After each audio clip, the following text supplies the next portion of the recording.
உலகத் தமிழர்கள் அனைவரையும் எஃப்எம்சிஜியினுடைய சர்வதேச நிகழ்வுக்காக இன்றைக்கு நம்ம எஃப்எம்சிஜிக்கு தினமும் ஒவ்வொரு செய்திகளையும் வழங்கி கொண்டிருக்கிற ஒரு தெளிவுபடுத்த வேண்டிய கால சூழ்நிலையில் தற்போது எஃப்எம்சிஜியினுடைய நேயர்கள் அனைவருக்கும் ஒரு அன்பான வேண்டுகோள்.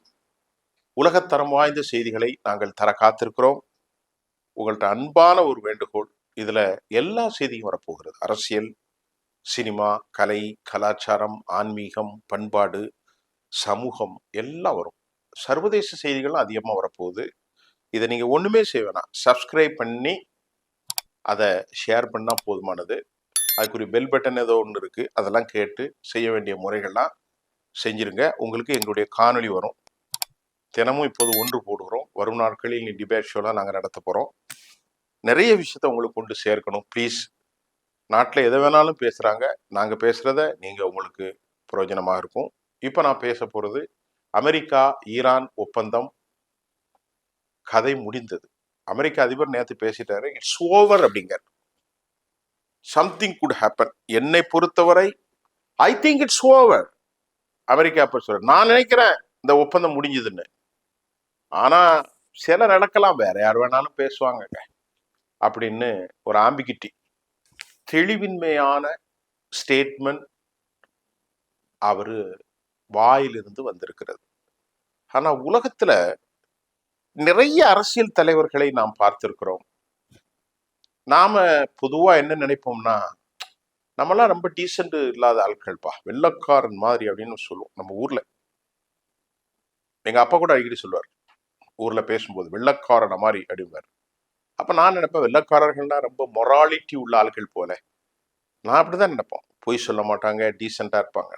ஆனா நான் இப்போ இந்த மீடியாவுக்குள்ள வந்த பிறகுதான் நினைக்கிறேன், இந்திய சமூகமான நம்மை போன்று, பாரத நாட்டில் வாழக்கூடிய இந்திய நாட்டில் நம்முடைய மக்களை போன்று ஒரு சர்வ வல்லமையும் ஒழுக்கமும் மாண்புகளும் கொண்ட மக்கள் உலகத்துல எங்கேயும் இல்லை அப்படின்ட்டு நான் சொல்றேன். ஏன்னா இந்த ஈரானுடைய போர்ல 40க்கும் மேற்பட்ட பொய்யை சொல்லியிருக்கிறார்.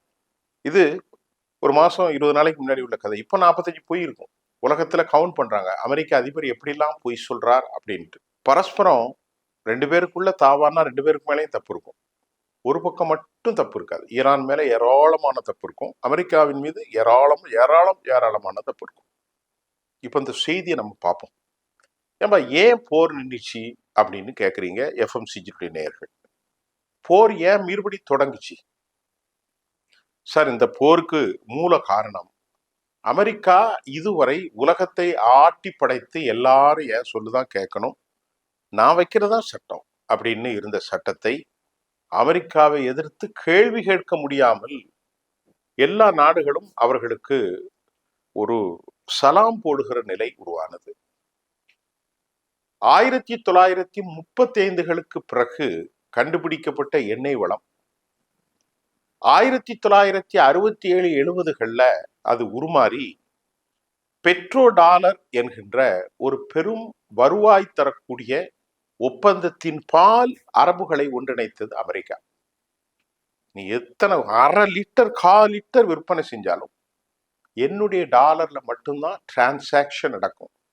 ஆட்டோமேட்டிக்கா உலகம் அமெரிக்க டாலரின் கீழ் ஒரு 55 ஆண்டா போயிட்டு, 56 ஆண்டுகளா 70க்கு பின்னாடி பெரிய சம்பாத்தியம். இதை வைத்து அரபு நாடுகளுக்கு இராணுவம், அரபு நாடுகளுக்கு கல்வி, அரபு நாடுகளுக்கு மருத்துவம், அரபு நாடுகளுக்கு கேளிக்கைகள், அரபு நாட்டுடைய பாதுகாப்பு, விமானங்கள், உள்நாட்டு கட்டமைப்புகள், அரபு நாட்டுகளில் அமெரிக்க தயாரிப்புகள் எல்லாம் வைத்து கோடி கோடியாக இது கிட்டத்தட்ட ஒரு 60 ஆண்டா. ஆனால் இதுக்கு இப்பொழுது முடிவு கட்டுகிற ஒரு நிகழ்ச்சியை ஈரான் ஆரம்பித்தது. ஈரான் என்பது 1979ல ஒரு பெரிய ரெவல்யூஷன் நடந்தது, உள்நாட்டு புரட்சி. ஒரு இஸ்லாமிக் கண்ட்ரியாக அந்த நாடு மாறியது. இஸ்லாத்துல 2 இஸ்லாம் பிரிவு இருக்கிறது, அதை நம்ம நேர்கள் தெரியணும். சவுதி அரேபியா அல்லாமல் இந்தியா போன்ற நாடுகளில் இருக்கக்கூடிய இஸ்லாம் சுன்னா முஸ்லிம்கள் என்றும், ஈரான் முஸ்லிம்கள் ஷியா பிரிவு, அவங்க ரொம்ப கம்மி தான் இருக்காங்க. உலகத்திலே ஒரு 5, 7, 8% தான் இருப்பாங்க. இந்தியாவில் குஜராத்திகள்னு உங்களுக்கு தெரியும், போரா முஸ்லிம்கள் அறிவிப்பாங்க. சென்னை பகுதிகளில் நிறைய பேர் கடை வச்சிருப்பாங்க. உங்களுக்கு தெரியறதுக்காக சொல்றேன், அதை விட்டுருங்க. ஈரான் இப்போது 47 வருஷமா என்ன செஞ்சாங்கன்னா, மலைகளை குடைந்து அவர்கள் உலக அளவுல பெர்ஷியர்கள், உலகத்துல இன்னைக்கு இருக்கக்கூடிய ரத்தன் டாட்டால இருந்து, கோத்ரேஜ் கம்பெனில இருந்து, இன்னும் பல கம்பெனிகள் எல்லாமே அந்த நாட்டிலிருந்து இந்தியாவுக்கு வந்தவர்கள் தான். பார்சிகள் உங்களுக்கு தெரியும், ரொம்ப அழகானவர்கள், ரொம்ப அறிவானவர்கள், பெர்ஷியன். அந்த அந்த அறிவை அவர்கள் 47 வருஷமா இருண்ட கால்களில் வறுமையின் பால் அந்த மக்கள் நாடு மிகப்பெரிய ஆய்வுகளை, R&D, ரிசர்ச் அண்ட் டெவலப்மெண்ட், வறுமையிலும் ஆய்வுகளை செஞ்சு பலிஸ்டிக்ஸை குதிச்சு அமெரிக்காவை அடின்னு அடிச்சு கடைசியில, இதெல்லாம் நான் பலமுறை சொல்லிட்டேன், இப்போ ஒப்பந்தத்துக்கு வந்து இந்த 60 நாள்ல ஒருத்தர் தாக்கக்கூடாதுன்னு ஒப்பந்தம் போட்டாங்க. எப்ப? கடந்த ஜூன் 18ஆம் தேதி, போன மாசம். இப்ப நேற்று கப்பல்களை ஈரான் தாக்கியது. இப்ப ஈரானுடைய உச்சபட்ச தலைவருடைய மரணம் இன்றைக்கு அடக்கம் செய்யக்கூடிய ஒரு சூழல்ல 3 கோடி பேர் கூடியிருக்கிறார்கள். நேற்று ஈராக்கிலே 23 லட்சம் பேர் கூடினார்கள். இதற்கிடையில அமெரிக்கா வந்து சொல்லுது, ஹெர்மூஸ் வழியாக சென்ற 3 கப்பல்களை ஈரான் அடித்ததுனால அமெரிக்கா அந்த நாட்டுடைய ஷிர்க் பகுதி, கெஷான் தீவுகள், இன்னும் பந்தர் அப்பாஸ் போன்ற பகுதிகளை அமெரிக்கா 10 இடங்களை தாக்க, திருப்பி ஈரான் அமெரிக்காவுடைய தளம் இருக்கக்கூடிய குவைத், அமெரிக்காவுடைய தளம் கடற்படை 5th ஃபிளீட் இருக்கக்கூடிய பந்தர் அப்பாஸ் இல்ல, பஹ்ரைன், எல்லா இடத்தையும் அடித்து நல்ல சிறப்பாக போய்கொண்டிருந்த இந்த என்ன சொல்றது, இந்த ஒப்பந்தத்தை முறிந்து உலகம் முழுவதும் இன்னைக்கு சந்தையில பாத்தீங்கன்னா பீக்கா விலை ஏறி, அதே மாதிரி ஷேர் மார்க்கெட் டவுன் ஆகி, அமெரிக்காவிலும் இன்னைக்கு US பெடரல் வங்கி தனது வட்டி விகிதத்தை உயர்த்தி ஒரு அன்சர்டினிட்டி, நிலையற்ற ஒரு ஸ்டேபிள் இல்லாம, இன்ஸ்டபிலிட்டின்னு சொல்ற மாதிரியான ஒரு களச்சூழல், உலக அளவுல வர்த்தகம், பொருளாதாரம், மன அமைதி இல்லாத ஒரு சூழ்நிலைய இப்ப போர் உருவாக்கிட்டு. இப்போ கொஞ்சம் சிந்திச்சு பாருங்க. அமெரிக்கா சொல்லுது ஈரான் தான்பா காரணம், அவன் தானே அடிச்சான் அப்படின்னு சொல்றாங்க. உண்மைதான், ஈரான் தான் அடித்தது. ஈரான் என்ன சொல்லுகிறது என்றால், இங்க பாருங்க, அக்ரிமெண்ட்ல 14, முதலாவதாக 60 நாட்கள்ல நாம என்ன செய்யணும், முதலாவது அக்ரிமெண்ட் என்கிட்ட அணு இருக்குதுன்னு சொன்னாங்க. நாங்க அணு ஆயுதங்களை என்ட்ரி செய்யப்பட்ட அதை நாங்க கொடுக்க மாட்டோம், அணு துகள்களை கொடுக்க மாட்டோம். ஆனால் அதை பத்தி பேசணும். எங்க நாட்டுல ஃபர்தோஸ்ல இருக்கு, இஸ்பஹான்ல இருக்குது, நட்டாரஸ்ல இருக்குன்னு சொன்னா அதை பத்தி நம்ம எப்ப பேசணும்? 60 நாளைக்கு பிள்ளை பேசணும். 2வது பாயிண்ட், ஹெர்மூஸ்ல சுங்க கட்டணம் வசூலிக்க கூடாதுன்னு நாங்களும் கையெழுத்து போட்டிருக்கோம். ஆனா அமெரிக்கா ரகசியமாக நாங்கள் சொன்னோம், சுங்க கட்டணம் வசூலிக்க மாட்டோம். இது கடல் எல்லையில, கடலாதிக்க பகுதியில் ஐநாவுடைய பிரகடனப்படுத்தப்பட்ட 21வது நாட்டிக்கல் மைல் எங்களுக்குள்ள வர்றதுனால நாங்க ஒரு சர்வீஸ நாங்களும் ஓமனும் சேர்ந்து பண்ணுவோம், இதுல நீங்க தலையிடக்கூடாதுன்னா நான் சமாதானத்துக்கு கையெழுத்து போட்டோம், நீங்க வேணா பாருங்க. இது 2. 3வது, முடக்கப்பட்ட 10 லட்சம் கோடி எங்களுக்கு விடுவிக்கணும். 4வது, எங்களுக்கு நாங்க சும்மா இருந்த எங்க நாட்டுல அழிவு ஏற்படுத்தினால 28 லட்சம் கோடியை இழப்பீடா தரணும். அமெரிக்கா ஒத்துக்கிட்டது. 5வது, இஸ்ரேலுக்கும் லெபனானுக்கும் போரை நிறுத்தணும். 6வது, உலகம் முழுவதும் இருக்கக்கூடிய வர்த்தக தடைகளை நீக்கணும். 7, 8, 9ன்னு 14 கோரிக்கையில கையெழுத்து போட்டு 60 நாட்கள்ல உலகம் அமைதி பெற வேண்டும் என்று எழுதின நேரத்துல இவங்க என்ன பண்ணிருக்காங்க, அமெரிக்கன்ஸ் இந்த ஒப்பந்தத்துக்கு இஸ்ரேல் அமெரிக்காவை எதிர்த்தது. இது சரியில்லை, இந்த ஒப்பந்தத்தை நம்ம ஏற்றுக்கொள்ள கூடாது என்று இஸ்ரேலுக்கும் அமெரிக்காவுக்கும் முறுவல் நிலை வந்து இஸ்ரேல் அதிபரை, பிரதமரை அமெரிக்க அதிபர் கண்ணப்பன்னு திட்டி போட்டார். ஏன்னா நீ எல்லாம் ஒரு கிரிமினல், நீ ஒரு வார் கிரிமினல், உன்னை காப்பாத்துறதே நாங்க தான், ஐ எம் த பாஸ் அவர் சொல்றார், நான் தான் ஃபர்ஸ்ட் அப்படின்னு இஸ்ரேலுக்கும் அவர்களுக்கும் பிரச்சனை வந்து, இந்த நிலையில் அழகாக போய்கொண்டிருந்த நிலையில் அமெரிக்கா ஹெர்மூஸ்ல திடீர்னு ஒரு திருகிடுதனம் பண்ணுது.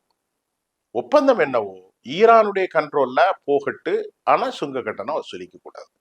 அமெரிக்கா திடீர்னு என்ன பண்ணாங்க, ஒரு மீட்டிங் போட்டாங்க.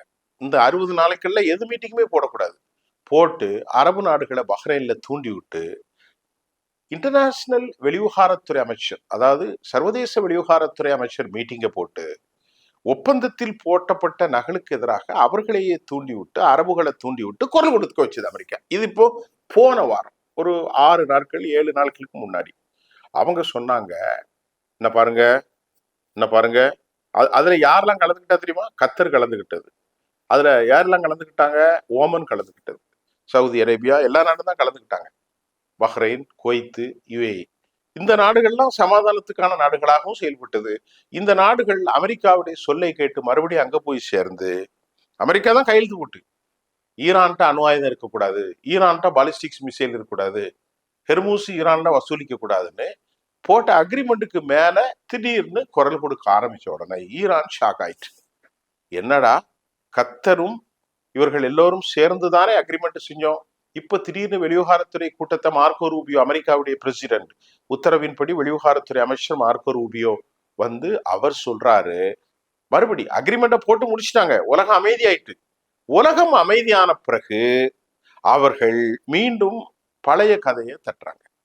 இப்ப ஈரான் கேட்டு நாம தான் அக்ரிமெண்ட் எல்லாம் போட்டோமே, வேற எதுக்கு பிரச்சனை பண்றீங்கிற மாதிரி கேட்காம அவர்கள் அமைதியாக இருந்த நேரத்தில் தற்போது என்ன நடந்துச்சுன்னா, அமெரிக்கா அந்த வழி ஏற்கனவே இருக்கிற வழி வழியே தான் போகணும்னு வச்சிருக்காங்க. அதான் வந்து ஆழமான வழி. அமெரிக்கா ஓமன் பக்கத்துல ஒரு சின்ன வழி ஒண்ணு இருக்கு போல, அதை உருவாக்கி ஓமனோடு கூட்டு சேர்ந்து கொண்டு எல்லா கப்பல்களும் இப்படி போக என்று ஒரு புதிய பிரச்சனையை கிளப்பின உடனே ஈரான் சொன்னது, இது எங்களுக்கும் ஓமனுக்குள்ள பிரச்சனையில அமெரிக்கா ஏன் வந்து தலையிட வேண்டும், அமெரிக்காவுக்கு இது வரவே கூடாது என்று கப்பலை சொன்னார்கள். ஏன்பா, பாரம்பரியமா உலகம் முழுவதும் போற வழி இது, இப்படித்தான் நீங்க போகணும், அப்படி போனா நாங்க அனுமதிக்க முடியாது அப்படின்னு சொல்ல, இல்லைன்னு அமெரிக்காவுடைய தூண்டுதலில் 3 கப்பல்கள் போக, ஈரான் நீங்க என்ன சம்மந்தம் இல்லாம அக்ரிமெண்ட்டுக்கும் பேச்சுக்கும் சம்மந்தம் இல்லாம இருக்கேன்னு சொல்லி இவங்க தாக்க, பின்பு அமெரிக்கா பந்தர் அப்பாஸ், அதே போல 3 இடங்கள், ஷிர்க் தீவு, இதெல்லாவற்றையும் தாக்க, மீண்டும் இவர்கள் தாக்க, மீண்டும் அவர்கள் தாக்க, இப்போ அக்ரிமெண்ட் காலி. நேத்து நேட்டோ படைகளுடைய கூட்டமைப்பு துருக்கியில நடக்கு. துருக்கி நேட்டோ நாடுதான். அமெரிக்க அதிபர் சொல்லுகிறார், நான் நினைக்கிறேன் ஐ திங்க் இட்ஸ் ஓவர் அப்படின்னு கையை காட்டிட்டார். நான் நினைக்கிறேன் ஐ திங்க் இட்ஸ் ஓவர், வேற யாராவது வருவாங்க, சம்திங் குட் ஹேப்பன், வேற என்னமா நடக்கலாம், மத்தவன் புரோக்கரேஜ் பண்ணா பண்ணிட்டு போறான், நான் என்ன பண்ணேன் அப்படின்னு சொல்றான். ஈரான் சொல்லுது, கொஞ்சம் கூட அறிவு இருந்தால் இந்த மாதிரி ஒரு இடத்துல எங்களுடைய தலைவர்களை கொண்டாங்க, சரி, எங்களுடைய நாட்டில் இருக்கக்கூடிய 170 பச்சிலம் குழந்தைகளையும் கொலை செய்தார்கள். டொமோஹாக் ஸ்கூல்ல படிச்சுட்டு இருந்த பிள்ளைகள் எல்லாம். இந்த நேரத்தில் இந்த பிரச்சனைகளை அமெரிக்கா கிளப்பி இருக்கிறது. இன்னும் இறந்தவரை கூட அடக்கம் செய்யல. உலகம் முழுவதும் தலைவர்கள் வந்திருக்கிறார்கள். ஆனால் இந்த நேரத்தில் அமெரிக்கா இந்த மாதிரி ஒரு குழப்பத்தை ஏற்படுத்தது. அமெரிக்காவுக்கு சமாதானத்தின் பால் நம்பிக்கை இல்லை என்று சொன்ன நேரத்தில் அமெரிக்க அதிபருடைய நேற்று பதில், ஒப்பந்தம் முறிந்தது என்று மட்டுமல்ல, ஒரு வார்கால பிரதமர் என்று இஸ்ரேல் பிரதமர் பெஞ்சமின் நெத்தானியாகுவையும் அவர் புகழாரம் சூட்டினார். அவர் மீண்டும் வெற்றி பெற வேண்டுமா என்று கேட்டால் அதற்கு நேரடியாக பதில் சொல்லவில்லை. அவர் ஒரு வார்கால பிரதமர் என்று மட்டும் சொல்லி புகழ்ந்து கதையை முடித்து கொண்டார். ஸ்பெயின் நாட்டுக்கு எதிராக குரல் கொடுத்தார் அமெரிக்க அதிபர். இருக்கிற ஜெர்மன், இத்தாலி, பிரான்ஸ், இங்கிலாந்து போன்ற யூரோப் நாடுகளை வாயில் வந்த நிலைக்கு திட்டினார். ரஷ்ய போரை குறிப்பிட்டார். யூரோப்புக்கு அதிக பணம் கொடுப்பது அமெரிக்கர்களாகிய நாங்கள் தான், நீங்க உங்க நாட்டில் இருக்கக்கூடிய கிரீன்லாந்தை எனக்கு வித்துட்டு காசு வாங்கன்னா வரமாட்டேங்கிங்க, தொலைச்சு போடுவேன். அவர் சொல்றார், உங்க நாட்டுடைய எங்க யூரோப் நாட்டில் வச்சிருக்கூடிய அமெரிக்க கடற்படை எடுத்து விட்டால் உங்களை காப்பது யார், நீங்கள் எங்களிடத்திலிருந்து வாங்கி தின்று எனக்கு துரோகம் செய்கிறீர்களே அப்படின்னு கண்ணா பின்னான்னு திட்டிட்டு இப்போ உலகம் முழுவதும் குழப்பத்தை ஏற்படுத்தி போட்டிருக்காரு அமெரிக்க அதிபர். இப்பதான் சொன்னேன், சொன்னால் வாக்கு முயர்வார்கள், பொய் சொல்லுவோம். இப்போ இது 40வது பொய்ங்கிறான் அமெரிக்கா. நியூயார்க் டைம்ஸ், CNN சொல்லுது, எல்லா பத்திரிகையுடைய செய்திகளும் அமெரிக்கா தோல்வி அடைந்தது என்று சொன்ன நேரத்தில் இப்போது பிரச்சனைகளை அமெரிக்கா பல வழிகளும் கிளப்புகிறார்கள். ஒரே ஒரு செய்தி, அவர் பெரியவர் இறந்து போய்விட்டார். அவருடைய நல்லடக்கத்திற்கு உலக தலைவர்கள், இந்தியாவிலிருந்து நம்முடைய மோடி சாப் அவர்கள், பாரத பிரதமர் அவர்கள் ஆட்களை அனுப்பி வச்சிருக்காரு. இந்திய சார்பில் யாரெல்லாம் போனாங்க நல்லா கவனிச்சுக்கிடுங்க. பீகார்ல இருக்கக்கூடிய கவர்னர் போனார், அவர் ஒரு முஸ்லீம் நண்பர். மோடி அமைச்சரவையில் இருக்கக்கூடிய துணை அமைச்சர் ஒருத்தர் போனார், அவர் பேரு எனக்கு ஞாபகம் இல்லை. அது மட்டும் இல்லாம இந்தியாவில் உள்ள ஒரு பீஸ் ஸ்பிரிச்சுவல் குழு போனது. அதில் ஹிந்து சாமியார்கள், மடாதிபதிகள், கிறிஸ்தவ அறிஞர்கள், இஸ்லாம் அறிஞர்கள், ஷியா பிரிவு தலைவர்கள் எல்லாருமே போனாங்க. இந்தியாவில் சார்பில் இந்த குழு உரிய மரியாதை செலுத்தியது. எல்லா நாடும் போறாங்க. இதுக்கு இடையில அமெரிக்கர்கள் எல்லோருக்கும் போன் பண்ணி நீங்க போனா தொலைச்சிருவேன்னு சொல்லி 13 நாடுகளை மிரட்டினார்கள். 6 ஆப்பிரிக்க நாடு, குவைத் 1, குவைத் 1, பஹ்ரைன் 1, இப்படி எல்லா நாடுகளையும் மிரட்டி இப்பொழுது உலகம் பெரிய குழப்பத்தில் இருக்கு. இதனால பாதிக்கப்பட்டது உலகத்துல ரொம்ப அதிக சப்ளை ஆசிய நாடுகள், சீனா, இந்தியா, இந்த 2 நாடு தான் பெரிய அளவுல பாதிக்கப்பட்டிருக்கு. அதுல ஒரு இந்தியனாக நான் சொல்வது, நமக்கு இப்ப பெரிய தலைவலியாகிவிட்டது. ஆனால் அமெரிக்காவை போன்று ஒரு மோசக்காரர்கள் யாரும் இல்லை.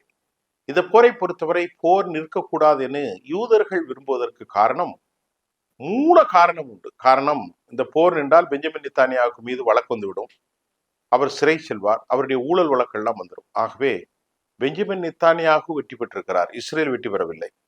பெஞ்சமின் நெத்தன்யாகு வெற்றி பெற்றிருக்கிறார், இந்தியா தோல்வி அடைந்திருக்கிறது, உலகம் தோல்வி அடைந்திருக்கிறது, அமெரிக்காவும் தோல்வி அடையவில்லை. காரணம், ஏன் இந்தியா தோத்தது, உலகம் தோத்தது, நாமெல்லாம் ஏன் தோத்தனா போர்ல தோக்கல, நமக்கு வாழ்வாதாரம் சிக்கலா இருக்கு. நம்மை விட பெரிய சிக்கல் சீனாவுக்கு, சீனாவை விட ஒரு பெரும் சிக்கல் சவுதி அரேபியாவுக்கு. இப்பொழுது ஈரான் சொல்கின்றது நாங்கள் இதோடு விடமாட்டோம், அடுத்து இருக்கக்கூடிய செங்கடல் பகுதிகளை தாக்க போகிறோம். செங்கடலில் தாக்கினால் அது சவுதி அரேபியாவுக்கு இதுவரை 12 லட்சம் கோடி காலி, இன்னும் பெரிய அளவுக்கு காலியாகும். உலக நாடுகள் அனைவரையும் அமெரிக்கா பெரிய அளவில் பாதிக்க வைத்திருக்கிற இந்த போரின் மூலம். அமெரிக்கா ஏன் பாதிக்குது அப்படின்னு உங்களுக்கு கேட்கலாம். வேற ஒண்ணு இல்லைங்க, இதுல கலெக்ஷன் பண்ணா ஹெர்முஸ்ல வருஷத்துக்கு 4 லட்சம் கோடி கிடைக்கும் அவங்களுக்கு. யாருக்கு? ஈரானுக்கு. ஈரானுடைய பொருள்கள் மூலம் 28 லட்சம் கோடி கொடுக்கணும். 28 லட்சம் கோடினா பணத்தை எண்ணி சாக்கு மூட்டைகளை கொடுக்க மாட்டாங்க. அதற்கு பதிலாக ஈரானுடைய தொழில் வளத்துக்கு உதவணும், ஈரானுக்கு கம்பெனிகளை, மல்டி நேஷனல் கார்பரேட் கம்பெனிகளை அனுமதிக்கணும். இதுதான் 28 லட்சம் கோடி. பணத்தை எண்ணி கேஷ பெல்ட் போட்டு கொடுக்க மாட்டாங்க, புரிந்து கொள்ளுங்கள். ஈரானுக்கு தடைகள், வர்த்தக தடைகள் நீங்கியதன் மூலம் இப்போதே 6 கோடி பேரல் அவங்க வித்திருக்காங்க. 60 மில்லியன்னா 6 கோடி பேரல் அவங்க வித்துட்டாங்க. இன்னும் அதிகமான பேரல் விற்க ஆரம்பிச்சிருவாங்க. அதுல ஒரு நாளைக்கு அவர்களுக்கு லாபம் 500 மில்லியன் அமெரிக்க டாலர்கள். அவர்களுடைய கண்டுபிடிப்புகள், அவர்களுடைய R&D இப்ப எல்லாமே போயிடும். இப்ப ஐரோப்பாவில் கடுமையான வெப்பம். ஈரான் சொல்லுது, எங்க மேல உள்ள தடை நீங்க, நாங்க $100 ஒரு ஏர் கூலர் தர்றோம், ஒரு ஏர் கண்டிஷன் சப்ளை பண்றோம் அப்படின்னு சொல்லுது. அது மட்டும் இல்ல தோழர்களே, ஈரான் உலகத்திலே மெடிக்கல் டிவைஸ்ல நம்பர் 1 இருக்காங்க. மெடிக்கல் சம்பந்தமான எல்லா பொருட்களும் அவர்கள் தான் நம்பர் 1. இதெல்லாம் அமெரிக்கா பார்க்கிறார்கள். அடுத்து ஈரான் மத்திய கிழக்கில் கால் பதித்தால் அமெரிக்கா தேவையில்லாத ஒரு புதிய, ஈரோப்பியர்களுக்கு ஒரு நேட்டோ இருப்பதை போன்று மத்திய கிழக்குக்கு ஒரு நேட்டோவாக ஈரான் உருவாகிவிடும்.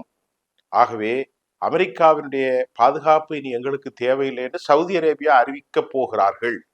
சவுதி அரேபியாவிலிருந்து அமெரிக்காவினுடைய ஏர் டிஃபென்ஸ் சிஸ்டம், சவுதி அரேபியாவிலிருந்து அமெரிக்காவினுடைய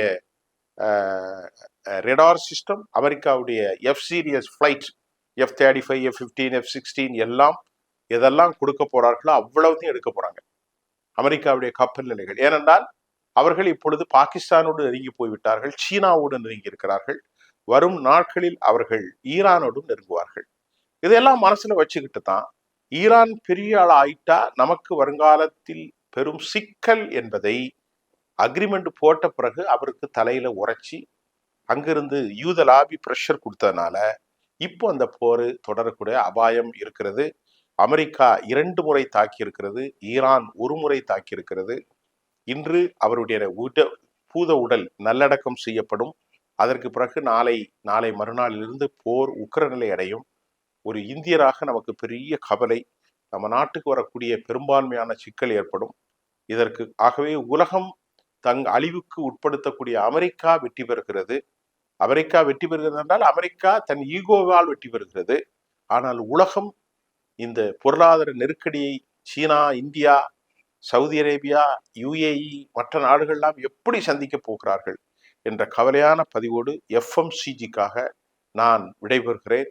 FMCG சர்வதேச பொருளாதாரம், சர்வதேச அரசியல், இந்திய தேசிய அரசியல், தமிழக அரசியல் மற்றும் சமூக விவகாரங்களை மீண்டும் நாளை உங்களை சந்திக்கின்றேன். நன்றி.